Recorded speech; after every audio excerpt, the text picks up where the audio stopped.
Ruth 3. At that time, Naomi, her mother-in-law, said to her, "My daughter, I must find a home for you, so you will be secure. Now Boaz, with whose female servants you work, is our close relative. Look, tonight he is winnowing barley at the threshing floor. So bathe yourself, rub on some perfume oil, and get dressed up. Then go down to the threshing floor, but do not let the man know you're there until he finishes his meal. When he gets ready to go to sleep, take careful notice of the place where he lies down. Then go uncover his legs and lie down beside him. He will tell you what you should do." Ruth replied to Naomi, "I will do everything you have told me to do." So she went to the threshing floor and did everything her mother-in-law had instructed her to do. When Boaz had finished his meal and was satisfied, he lay down to sleep at the far end of the grain heap. Then Ruth crept up quietly, uncovered his legs, and lay down beside him. In the middle of the night, he was startled and turned over. Now he saw a woman lying beside him. He said to her, "Who are you?" She replied, "I am Ruth, your servant. Marry your servant, for you are a guardian of my family interest." He said, "May you be rewarded, but by the Lord, my dear. This act of devotion is greater than the one you did before, for you have not sought to marry one of the young men, whether rich or poor. Now, my dear, don't worry. I intend to do for you everything you propose, for everyone in the village knows that you are a worthy woman. Now, yes, it is true that I am a guardian, but there is another guardian who is a closer relative than I am. Remain here tonight, then in the morning, if if he agrees to marry you, fine, let him do so. But if if he does not want to do so, I promise as surely as the Lord lives to marry you.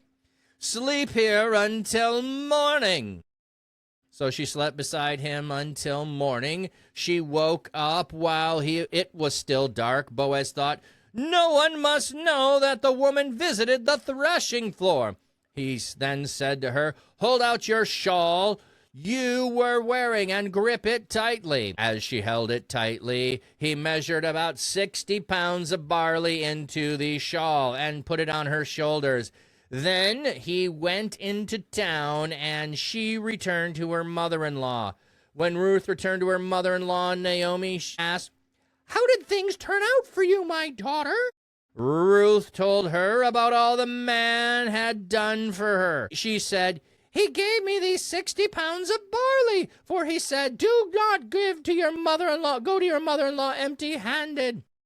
Then Naomi said, "Stay put, my daughter, until you know how the matter turns out, for the man will not rest until he has taken care of this matter today." All right.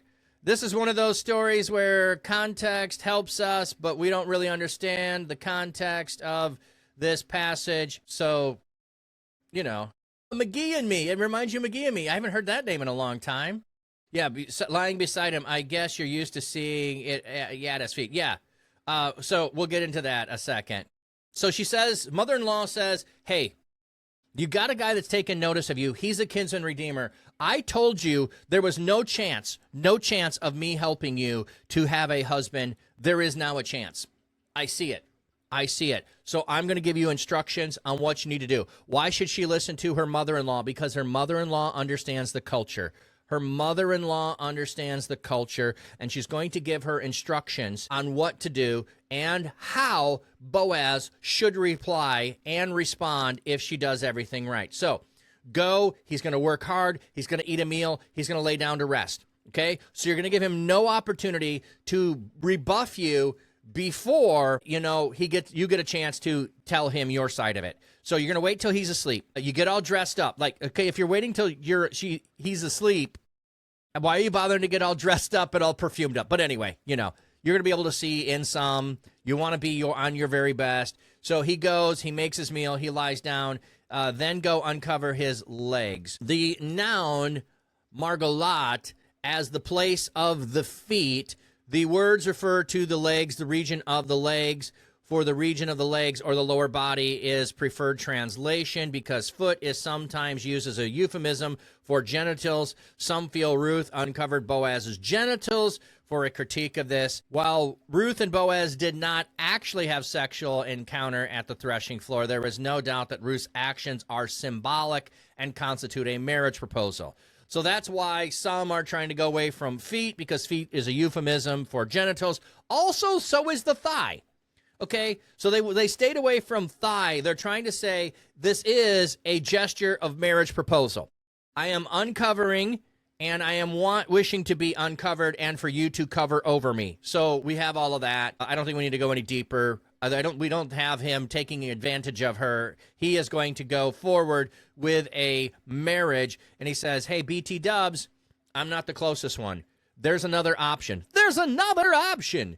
And I'm going to go to that person and give them the option. And if they say no, I'm jumping on board. We'll get married. But I cannot take this unless he says no first. So I'm going to go to him, and I'm going to make the deal to him.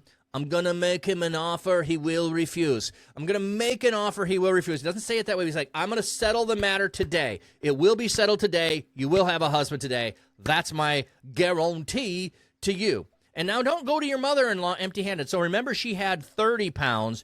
Now he says, hold out your shawl, and he loads her up with 60 pounds, but also under the cover of darkness so that no one sees and no rumors are spread and no nefarious gossip begins. So she returns home, and they're waiting, and Naomi is confident that, yes, indeed, this will all happen today.